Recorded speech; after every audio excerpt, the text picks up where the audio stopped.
Recalculating Route, a show about taking a new direction with your life. Here's your host, Christee Atwood. That's me. That's me. That's How you. cool. How cool is that? We actually had a real intro. And now I'm going to turn that off because I like having the whole screen here for us and for anybody else who might decide to drop in during the course of this session. Okay, let's see here if I've got all this stuff up and running. Okay, we're little bitty pictures again. Hey, I see life. the book of me. There we go. Get rid of that. And how's that? Oh, it's wonderful. Okay, good. All right. Oh, we have Julie Miller in the waiting room. Wait a minute. Let me go find her and let her in. And here comes Nathan. All righty. We're getting some of our folks coming in. Oh, excellent. Oh, this is great.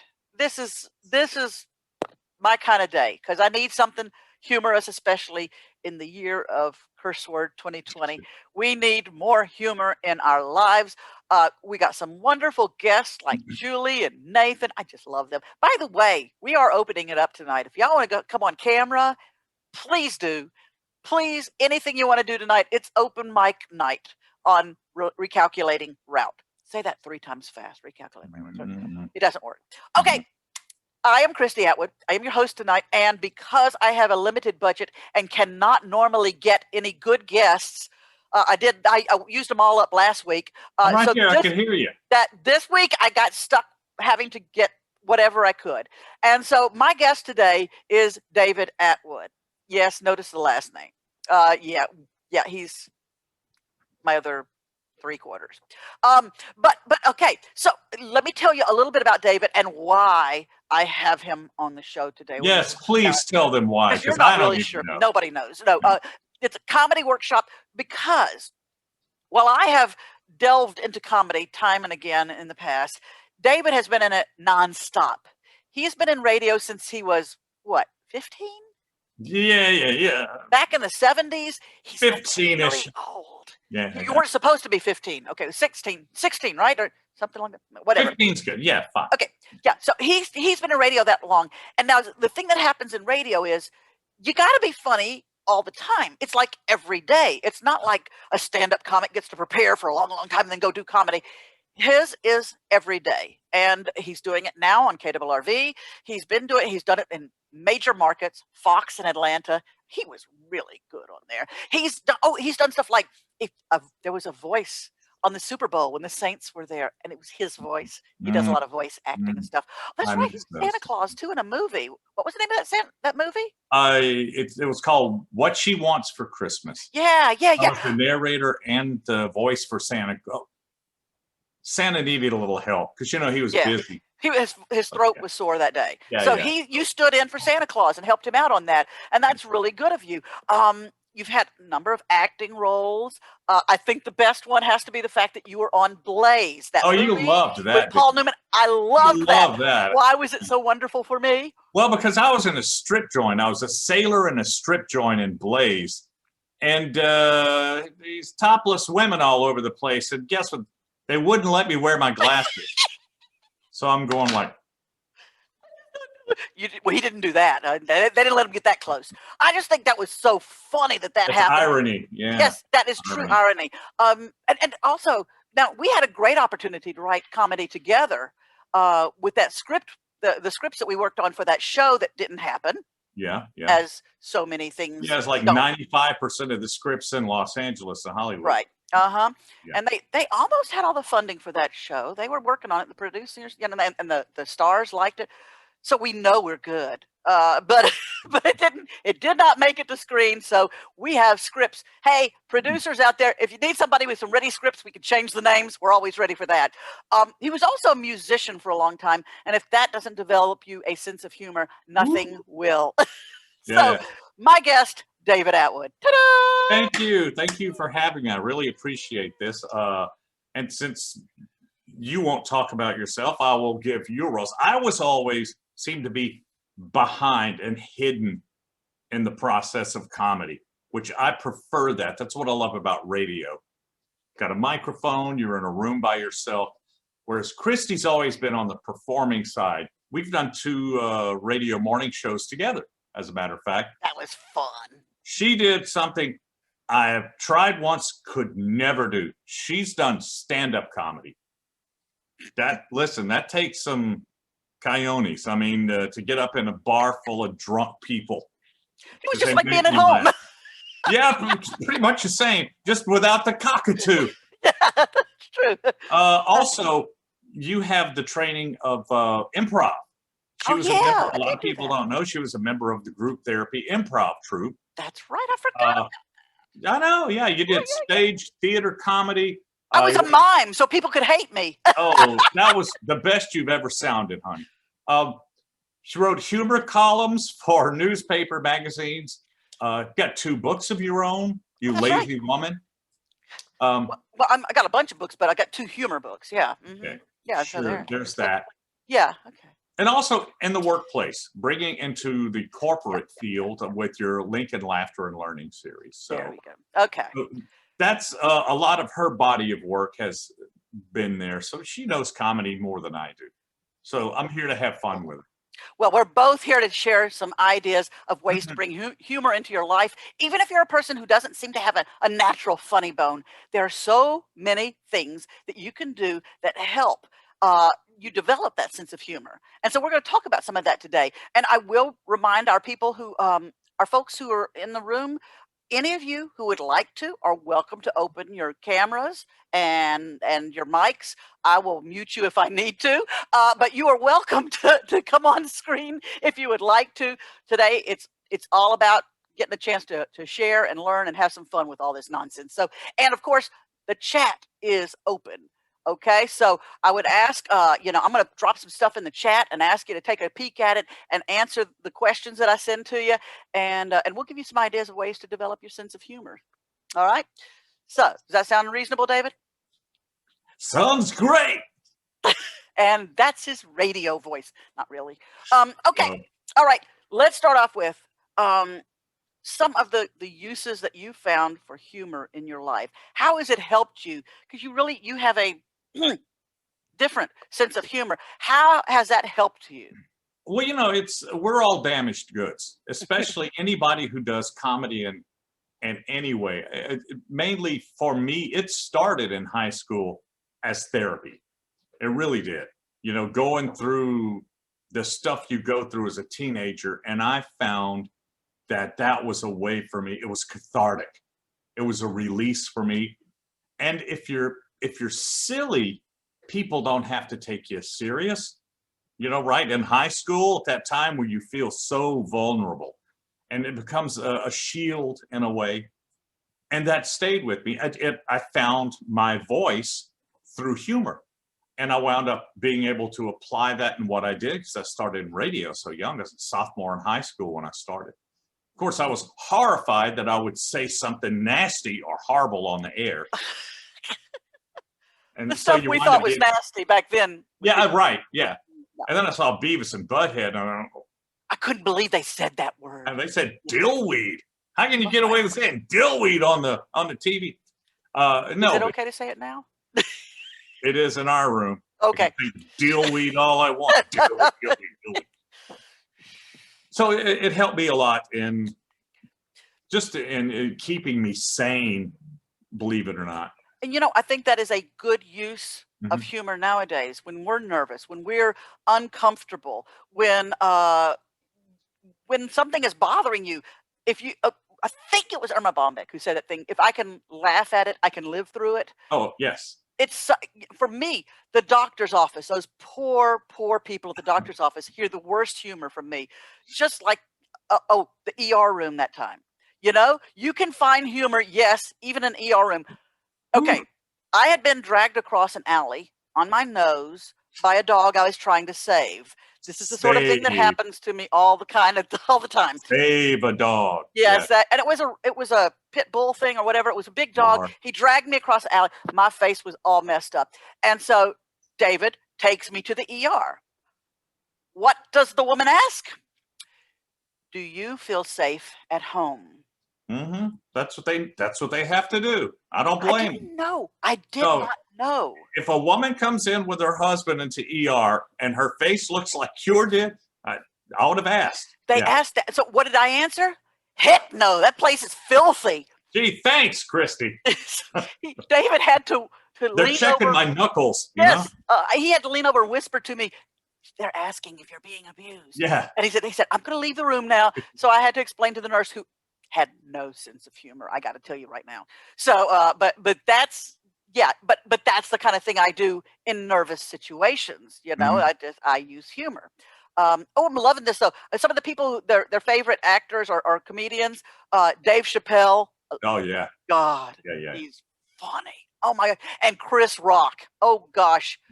Those are excellent ones. Well, hey, ask you, what are some of the people, who are some of the people influenced you as far as comedians and humorists? Well, because a lot of us form our humor usually during the teen years when you're kind of finding yourself. So for me at that time in the late 70s, there's a lot of George Carlin, Richard Pryor, Saturday Night Live, Monty Python. God. And of course, Steve Martin. Oh, yeah. Yeah, so that was a lot of the branding of my sense of humor when I was first finding myself in any sort of comedic situation. Yeah. So that's what you do. That's where you learn. That's where you cut your teeth. And I see Julie, Dave Chappelle. Yeah. Oh, man, dude's great. He's awesome. Dude. You know what I loved was the kind of humor they had in the early days of Saturday Night Live. That was such an amazing group, like Gilda Radner. Oh, I loved her, but that whole group was just amazing. And it was a very small women in comedy, though, you didn't have a lot of role models for women in comedy at that time. It's very limited. Yeah. So for me, it was the big influences were mainly the women in writing, like Irma Bombeck, and and I'm saying these names knowing good and well these people do not know who I'm talking about, but Irma Bombeck and Dorothy Parker, wow, and people like that who wrote. But then later on, some people started coming along that were good humorists, and that helped a little bit. But for me, I loved the old comics, like the old comedians from the old days that did the, take my wife, please, that kind of stuff. Yeah. That kind of humor was fun. It was fast. It was quick. So even if it was corny, you got out of it fast, you know? I remember one of the early names I first noticed as far as women goes, Linda Bloodworth. Oh, the writer, yes. Writer on MASH early on. Yeah. And then she became Linda Bloodworth Thompson or Thomason. Yes. Was designing women. Yep, she did that. She had a whole industry. She was an incredibly good comedy writer. She always impressed me. But again, there weren't a lot of women at the time. So that brings up a great point. Sitcoms, just like what Tara is saying right now. The humor from sitcoms, Friends, 70s Show, New Girl, Brooklyn 99. I love Brooklyn 99. Yeah. Those kinds of things. You were talking about The Big Bang, Yeah. Chuck Lorre. Oh, yeah, his stuff is so funny. Chuck Lorre, to me, one of the best, I guess he'd be the showrunner. I mean, yeah, he's the lead, probably the lead writer, but man, he collects and nurtures the best culture of comedy writers for his shows, for his scripts. Those are some of the best scripts I think I've ever seen on TV on those shows. Just wonderful. Just one great gag after another. How would you like to sit in that room? Ooh, wouldn't it be fun? Yeah, that would be amazing. Okay, so we can make sure that we have interesting stuff that helps people. I've just typed into chat, what would you like for humor to do for you? I mean, do you want humor to help your speeches that you give? Do you want that kind of humor? Do you want humor to help you in difficult situations? Do you want humor to help with anxiety? Humor can also help you make a point in a fun way. Oh gosh, The Marvelous Miss Maisel. That is an incredible series on Amazon. If y'all have not seen that, you need to check that out. She becomes a comedian, and it's just wonderful. But that's what I'd like to know is what kind of stuff people would like to do, because there are lots of ways to develop humor that is not telling a joke, right? I mean, one thing that is a great practice for me, popping open the CNN.com, just seeing what their headlines are, seeing them visually. So you see, a lot of times their little headlines, sidebars, are no more than 7-8 words. And so it'll be literally a very small headline. See something like that, grab it and see if you can make 3 or 4 gags out of that. Oh, that's a great way to develop it. Just to practice, just for yourself. You don't have to be Yes. able to write an entire routine off of it, but just for practice. And I'm telling you, you get some gold. Sometimes you get some gold like that, you know. I used stuff like that. I had, I remember there was a line about stolen painting found by tree. That was the headline. And I said, but it was a trained tree, and it had his licensed investigator, you know, for investigations. I wonder if he was carrying a gun. Yes. Yeah. There was another headline that said, two sisters reunited after 18 years at checkout counter. And I thought my lines at Albertsons were long, you know, God, you know. I'm not even going to wait for the change. Just So, paper or plastic. they don't even do paper anymore. You are old. Oh, woman. Jeez. Okay. Oh, geez. Oh, I love that. Yes. Nathan's talking about, I like to lighten up the mood sometimes, using humor to flip the script on a topic. Redirect. Yeah, That is so good. And it's needed. It's especially needed on social media. Please help us. We need humor there. Let me tell you. Don't get so close to the thing, your head's glowing. Okay. Watch it. I'll tell them about the time we'd been at a fender bender. Oh, no, you're not going to tell me. Never mind. I won't say anything else. No, it's the redirect, you know. But at a time like that, it's really tense, and to drop a funny line is just. As long as it's appropriate, and you make sure that nobody around you has the characteristic that you self-deprecating humor is better. In other words, that's absolutely, especially in this cancel culture that we're in right now. Yes. You know, there's certain things. Years ago, there were terms like midget wrestling, right? They had what they called midget cars. They were they had like Hot Wheels. They were midgets. They had, instead of fun-sized candy bars, some of them were called midgets. And people used to openly use the term midget a lot. I had to erase that from my vocabulary eventually once I got on the radio. Once I got back on the radio. And that's, Yeah, because there's so many things that, because we're older, that were okay back then, and maybe they weren't okay, but we just had no idea, you know. You do have to think about that. I'm loving this that Julie just put in. My husband is infamous at using humor to change the pace of a passionate discussion. Yes, passionate discussion.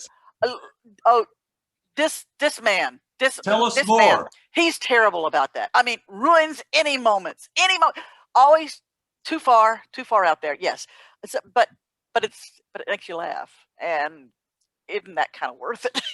Well, you know, and also humor can sometimes be a sense of control in a situation that feels out of control. You know, it can be my go-to, and I've used it before at the absolute worst times, but willingly, knowing. But for me, it's a sense of control at times. Makes sense. Yeah. Let me see here. Okay, you know, great ways to develop your humor also is like from the old days of like Johnny Carson and stuff. I'm putting these into chat. Taking lines that you'd hear and finishing them. Remember how they used to always do that thing about he was so dumb, and the audience would dumb go, was he? Yes. There you go, and they would finish it, or you know, those kinds of lines. Those are really fun to practice and start building your humor muscle with. And even better if you could do it against yourself. You know, I am so dumb. You know, I am a taco shy of a number 5 plate. You know, that kind of thing. So, and sometimes I like to mix sayings together that shouldn't. There. You know, instead of this is not rocket science or brain surgery, I'll say this is not brain science or rocket surgery. You know, so that's, but of course, some of that may be that I'm just getting old and I get confused. No, I do that. Like his burrito doesn't go all the way to the top floor. There you go. Right. You know, and don't be afraid of silliness. You know, as an adult, we tend to think we have to get rid of that. But no, I'm a big fan of absurdity. Yeah. Few French fries short of Happy Meal. Yeah. That's good, Julie. That's a good one. Okay. I don't think Julie's ketchup goes all the way to the edge of her plate, if you know what I mean. So but these are the kinds of things that we can do to start developing our humor. You know, Yeah. I've seen humor used effectively even in things like memos. Oh my gosh, I saw the most fantastic memo. Let's see if I can remember it.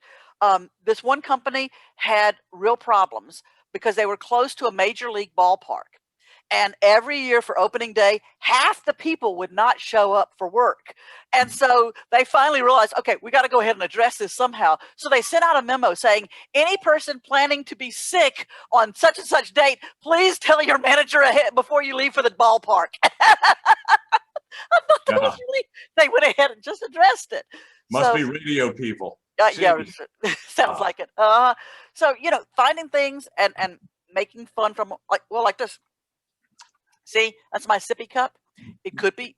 I call it Schrödinger's sippy cup because I know you can't see it. It could be water or it May could not be be vodka. Doesn't exist. You'll never know till you see me try to walk. So you find fun in any situation that you're doing. And you know, if you're in a situation where you actually have to create fun, there are formulas. All right, if you have to create comedy, the one thing that I like to use, like juxtaposition, is a big is a big comedy creator. Like think of the old classic fish out of water routine. You know, somebody who's where they do not belong. That in itself, you're creating a comedic premise. One time in a previous morning show on radio I was doing years ago, back in the urban cowboy days, right? Wow, you are old. Shh.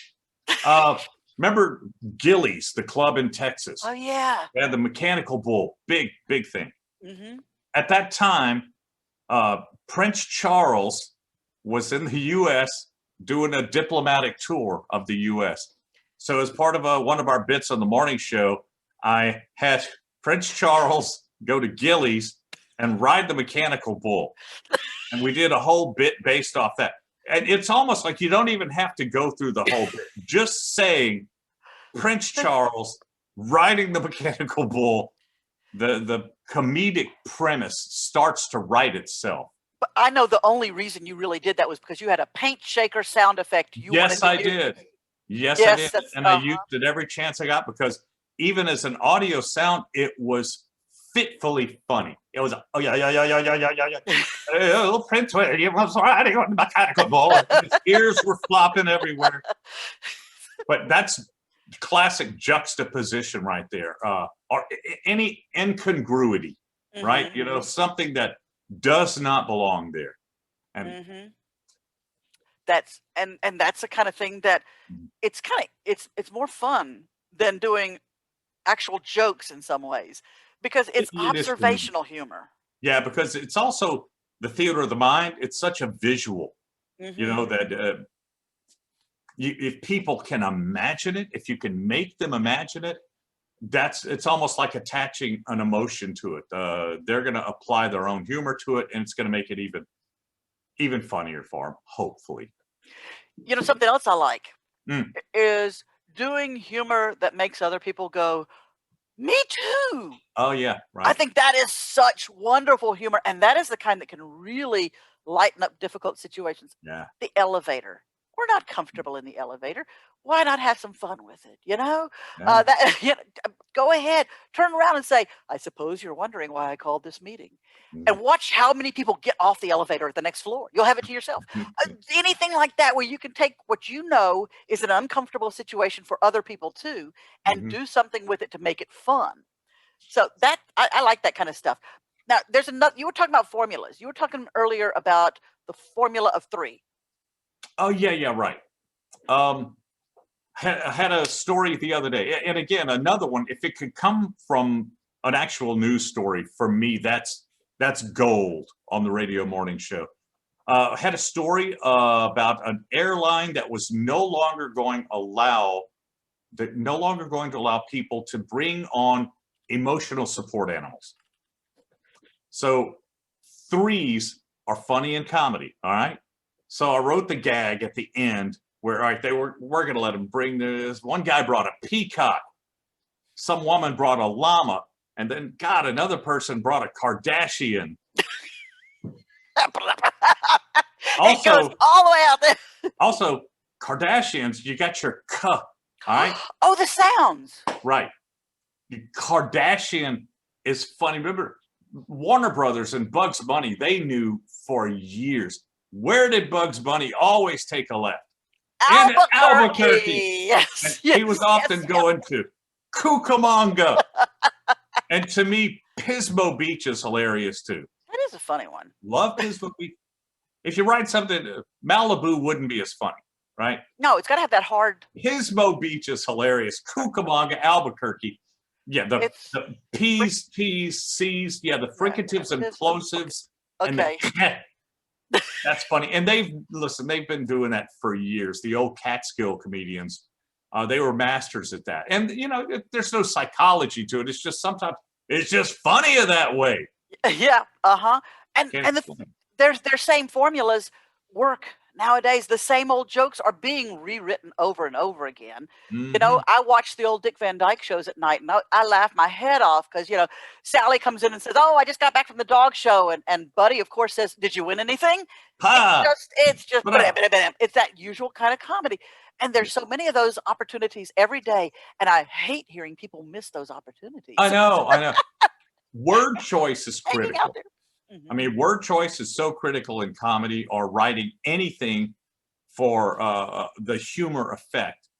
If you say, I went to the store to buy some groceries, that's not very funny. Mm-mm. But you could punch it up some. Instead, I took my Vespa to Piggly Wiggly to get a cucumber. That suddenly becomes a little bit more humorous. It's word choice, There's a picture with that too, because it's specific. Yeah. Specific's funny. And if you're doing humor in social media, which that's real good practice for me. I use it a lot of times the way like Christee or stand-up comedians would go to before a big gig, they'd go to a smaller club with notes written down and try out some gags to see if it worked for them. And for me, before I do stuff on the air, sometimes I'll play with it on social media and I'll throw it out there. And I was trying to remember, I had one recently, and that's a good example, but it slips my mind. So because he's old. Because I'm old. Yeah. I may think of it. I don't know. Social media is a great place to develop your sense of humor, to recognize other people's. Until Facebook, I had no idea that there were so many funny people in the world. Yeah. Also crazy people, but funny people too. And I have really enjoyed looking at that because it gets me going too. I would like to know if y'all have any special pages like on Facebook that you like that have good comedy. Like I'm Not Right in the Head or Dave or any of those kind of pages, the ones that you like. Please drop those into chat so we can recycle their stuff. Let's see some of the ones that I've seen recently. Oh, you think it's bad now? In 20 years, our country will be run by people who were homeschooled by day drinkers. Oh. Oh, God. Yeah. My teacher was named Card Bordeaux. Yeah. I just got pulled over by a cop. He asked me if I had a police record. Apparently, Roxanne was not the answer he wanted to hear. That Dave page. Now, you post a lot from that one too, don't you? Yeah, dude. It's a British page. Is that what it is? Okay. Yeah, it's a Brits. Yeah. Top tip. Hold a shell up to your ear to hear what it's like to be attacked by a crab defending their house. I just love that kind of stuff. See, that's a setup and a knockdown gag there. Mm-hmm. You set up one thing and you go 90 degrees the other way. And that in itself has a certain humor about it. Mm-hmm. Oh, yeah, some 2020 memes. Oh, my gosh, yes. Yes, there are ones. so many good 2020 memes, and I think that's going to go on forever. Yeah, well, because this has been a real difficult year. Yeah. It's been ripe for comedy and humor. A lot of people I'm having a lot of fun with it on the air. Anybody named Karen. I feel sorry for them. But it's the K sound. That's what the problem is. So sorry, girls. It works so well. And, I saw the one with a news guy on a set, and he said, "Oh, we interrupt this now. We have an expert from Facebook named Karen talking about." And you realize that years from now, no one will be named Karen ever again. And for some reason, the word Christee's not as funny as Karen. I think Karen must be a little shorter. Maybe that's what it is. Yeah, that's what it is. Yeah. I would never make a joke about anybody named Christee. Not if you wanted to live a long time. No, you wouldn't. Let's see here. Some of my things, I actually, during quarantine, I started doing the quarantine day, whatever post that I kept doing. You're right. And I was having fun with that. Like I took a picture, and it was real is what's really sad. I took a picture of my step counter with 0 on it.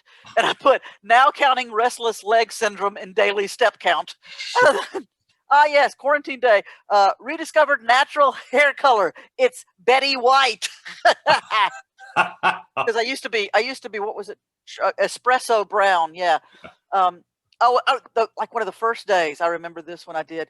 I took a picture of my toilet paper roll hung over, and I said, "Husband hung toilet paper the wrong way. I will miss him." Yeah, right. Hey, Tara's got a fun 2020 meme story. Tell us, Tara. You want to come on? You want to come tell us? I'm not going to show my camera, but I'll unmute for a minute. Okay. I'm not usually the funny person in my friend groups, but as I was walking my dog the other night in my, I live in an apartment complex, and we walked around the corner, and one of the dumpsters on the side of the apartment complex was literally on fire. There was literally a fire and going. So I took a picture of it, of course, and I watched all my neighbors standing around, realized nobody called the fire department. So I did call the fire department, but after that, I posted the picture to my social media with the caption 2020 : a literal dumpster fire. And for some reason, my friends went off. Oh my God, that is like the ultimate opportunity. That's like seeing a clown car full of people. That's amazing. Yeah. Oh, that is too good. And yes, you must send me a copy of that, please. That Will is do. A real dumpster fire. And it's this. Yeah, that's one of those once in a lifetime things. Yeah. I'm glad and 30 years ago, we wouldn't have had a camera on hand to take a picture of that. It would just been a story people would say, "Oh, yeah, right." Yeah, right. Thank God you had a camera. The phone cameras, man, that's a lifesaver these days. And the next day I ran into my neighbor who lives underneath me, and I asked her if she saw the fire the previous night. And she said, "Last night, another one?" And apparently, I just moved in a couple months ago, but apparently they had another one 6 months ago. What have these people got against your dumpster? I don't understand. What are they throwing away? That's what I want. That's the gas can and oil. Oh, it's no problem. No problem. So we throw all our old incendiary devices. Well, those people who hang out on the streets do use that as a barbecue pit. Yeah. I'm going to put my weenie up. That would be awful. Oh, no, not over a dumpster. No. Okay. Oh, Julie found a website called Know Your Meme. Okay, that's one we have to go check out. Mm-hmm. Okay. But that's the thing. Finding something like that, and the fact that she recognized it, that is so cool. That's what I love when you find a headline that people don't realize is funny, or something worded funny, or any of that kind of stuff. Florida stories. I'm sorry, people from Florida, but doggone it, your stuff is just funny. I mean, every time I read a ridiculous news story, I have to look at the dateline to see, and it's always Florida. Sometimes you don't even have to look; you just know it's Florida. The man some who of the most bizarre things. Yeah, but they're a wealth of material for our morning show. And I'm thinking of about 5 of them right now, and I'm going, not really appropriate. No, and that's in Florida? The wonderful thing about them. It's real life that's not appropriate. So it gives me the freedom as a radio person to talk about things that shouldn't be able to be talked about. Like there was one guy who went to a strip club and then called the cops, I believe, because he didn't get a happy ending or something. It's like, dude, really? What is wrong with you, man? But you call the cops about it. Huh? Yeah. The people who call the cops because somebody stole something from them that was like already stolen. You know, it's like, Yeah. come on, people, Right. get real. So yes. So I have seen some cool tools, some ideas lately about other ways to build your to have an unexpected sense of humor. Things Yeah. like answering no when yes is expected. You know, somebody says, "Hey, you doing okay?" No. Well, We have somebody that I know that does that a lot, and it's just funny because it catches you unaware. I got to use it today. One of my favorite comebacks is, "Hey, David, how are you? Why? What have you heard?" Yes, They exactly. never quite know it. And speaking of Tara, you said you don't feel like you're the funniest one of your family. You were just hilarious with us. Yeah. That was funny. You may not think you are, but finding humor. And by the way, there's a secret for you. If you find something funny, steal it. Listen, I don't know of many people who's written completely original stuff. We're rediscovering the wheel new every day. You find something that is hilarious to you and you make it your own. Mhm. Lie. For the joke, you lie. Right. And that's the thing, for the joke. If you're just trying to be funny, now if you're trying to do a lecture, okay, Oh, well, no. Yeah. you don't plagiarize or anything, but if you're just trying to do something funny, it's okay. The ends can justify the means. So if you find something funny, steal it, make it your own, change it up, change a few words. What it does for you, it puts you in the mindset of creating comedy throughout your day. And that's when you start doing stuff. When you're by yourself and you think, okay, that's funny. It would have been hilarious though. Somebody falling down, it's yeah, as long as they don't get hurt. Yeah. Somebody with a crutch falling down. I'm sorry, dude. It's fun. I can't help it. Oh, listen, inappropriate. All right, I got inappropriate for you. Okay, wait, hold on a second. No, you're not going any further. No, you're not going real inappropriate. I was doing a remote, a live broadcast at a mall one time. Me and my morning show partner, who now is a Catholic priest. No, it wasn't her. True story. I'll say that he's now a Catholic priest, and we were nuts. We were called the Breakfast Flakes. So we were setting up and doing a remote. We were just about to go on the air outside this nice clothing store where we were doing a live broadcast in a mall, and we hear this sound, this, and we're just about to go live, holding the microphones, and I look over, and there's this little fella who's a mall employee pushing a park bench. We laughed. It was funny, but then we noticed he has a weird walk. He's doing this like a hobble kind of walk while he's pushing, and he's only about this tall. And we totally lose our minds. We can't talk, and they're going, "Now to the Breakfast Flakes are live," and we're going, "Ah!" And we're pushing the mic back and forth at each other's face, and we literally can't talk for like the first 20 seconds of our break. And all they're hearing is "ah!" and the sound of this bench being pushed across. We eventually got hold of ourselves. But listen, humor finds you a lot of times, and you can maybe take it and turn it into something hilarious. And none of that was a lie. That was all true. Yep.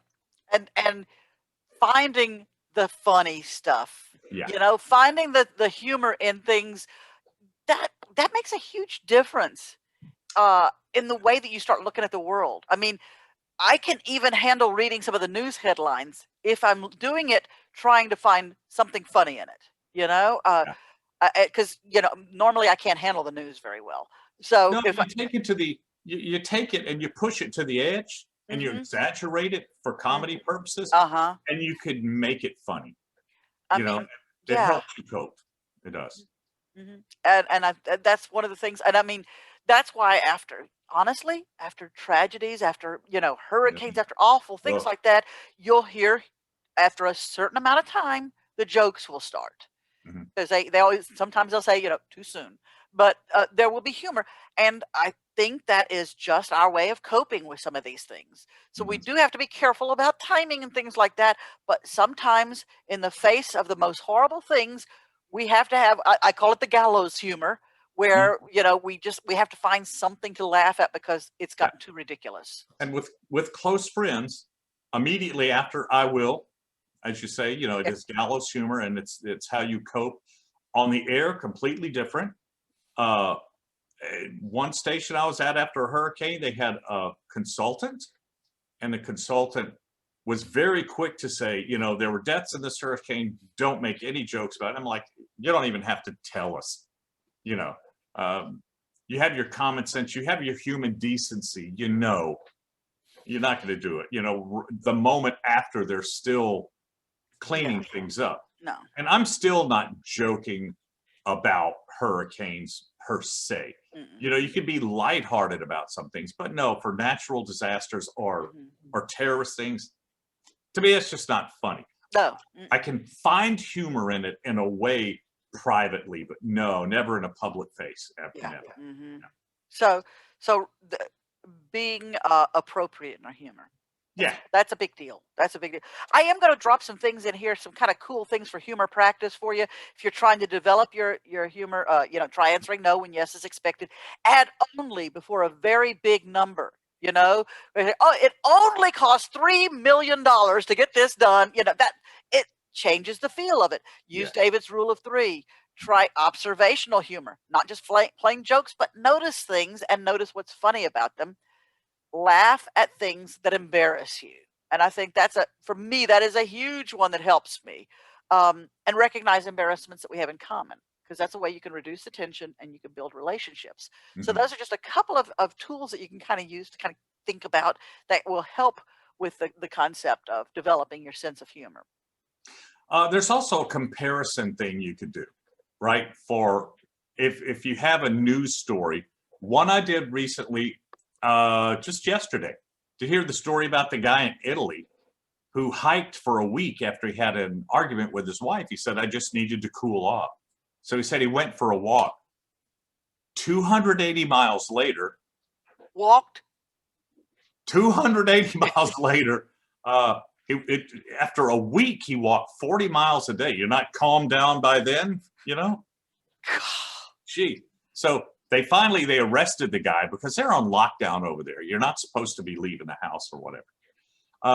What I wrote as the kicker for that story was, that's not just a little "you're a bad driver" spat. That's you erased the damn Saints game to record Dr. Phil full-fledged argument. 280 miles. Good Lord. Yes. Walk around the block. But 280 miles. No, that's a Saints game Dr. Phil thing. Yeah, yeah, right. Julie's long lost brother, his walk is the equivalent to my 5 days. That's good. That's what we're looking for. Just start noticing things that are funny to you. Yeah. And if it makes you laugh, I bet you it's going to make somebody else laugh too.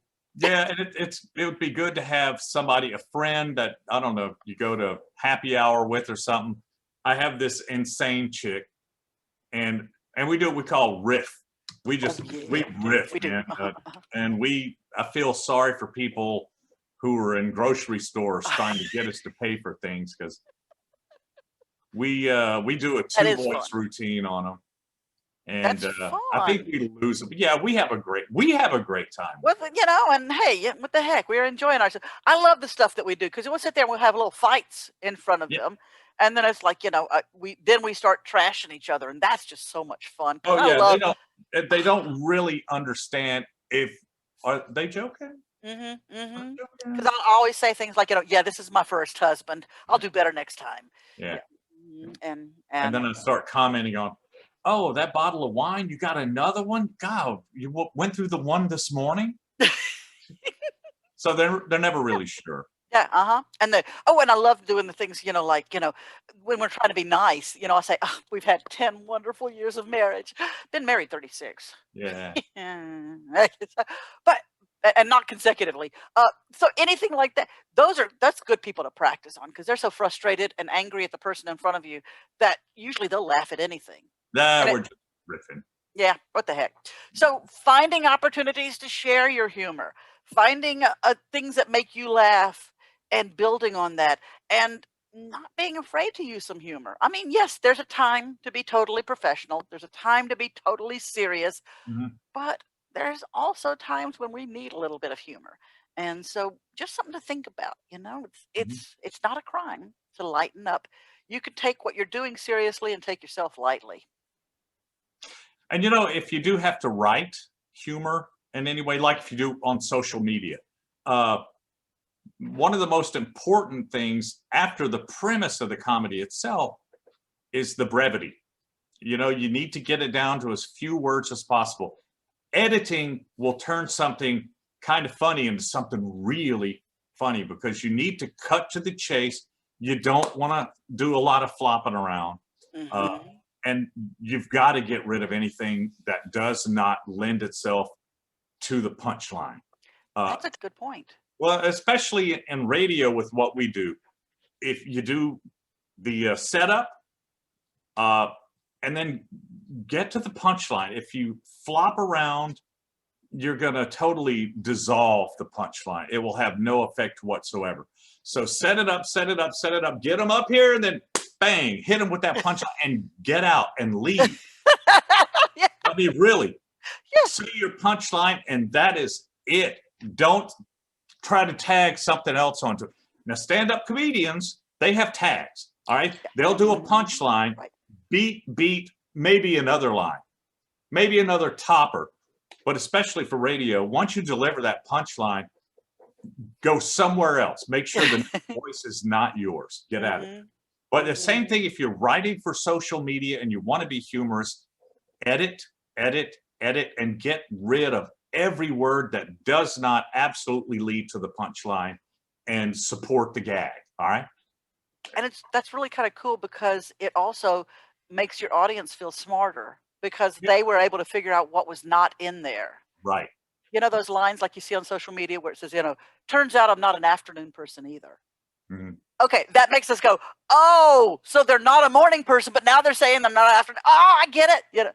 It makes us feel smart. Let them do the work. Yeah. I love that kind of humor. Yeah. Because most of the time I don't get it. And when I do get it, I'm really excited. Yeah, that's true. Well, if anybody has any questions, feel free to drop questions in there if you have any. Yeah. So because we are getting close to closing up time. We're just riffing and being silly.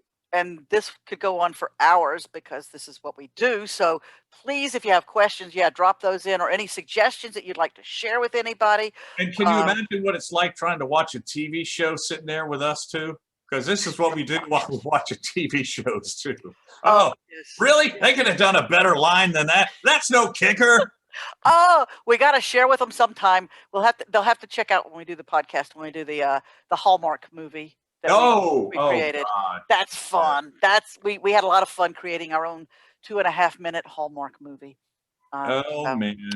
We'll keep I like Hallmark movies. I know, you're strange.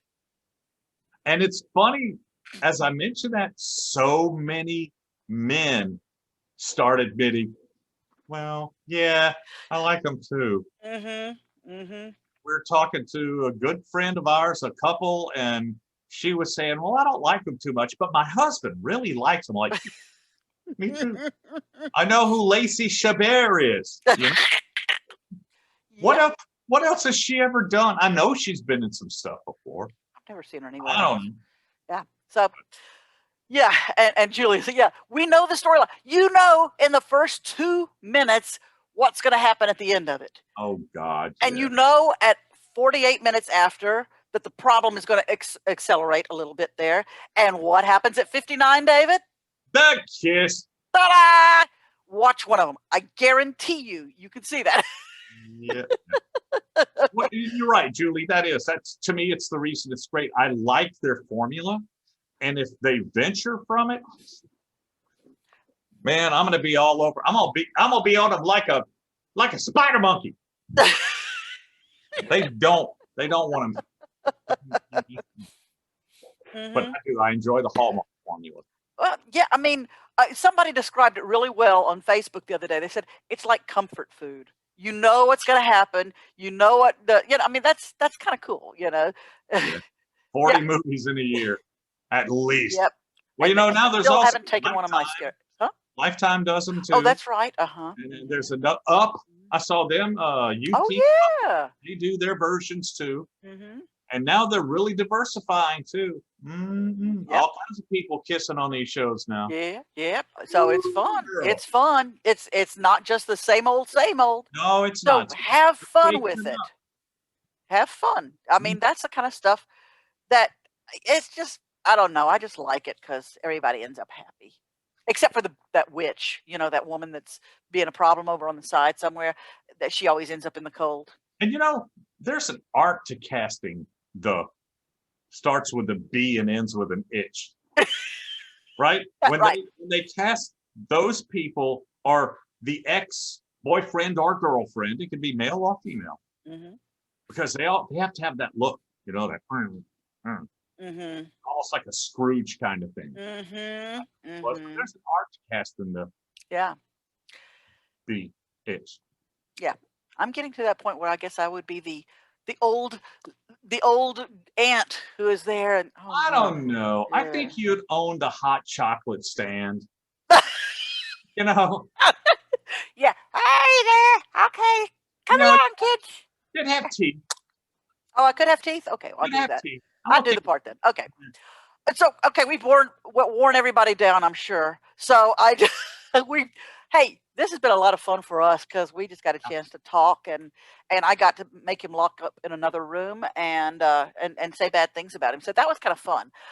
We thank y'all so much for being a part of the show today. David, did you have anything you wanted to add? No, this has been a lot of fun for me too, oddly enough. This is the way to talk to you. I'm just seeing you that big. It's like, that's great, You do realize I'm going to get off of this soon. Yeah, I'm going to go get a beer now. Bye, dear. Okay, so thank y'all so much for joining us. We really appreciate you being a part of the show today. And we'll be back next week. I'll be back. I don't know where he'll be. But I'll be back next Wednesday at 6 o'clock. And we will have another episode of Recalculating Route. Until then, we say thank you so much for joining us. And we look forward to seeing you next week. Bye. Bye. Thanks for joining us for another episode of Recalculating Route. Join us next Wednesday evening at 6 Central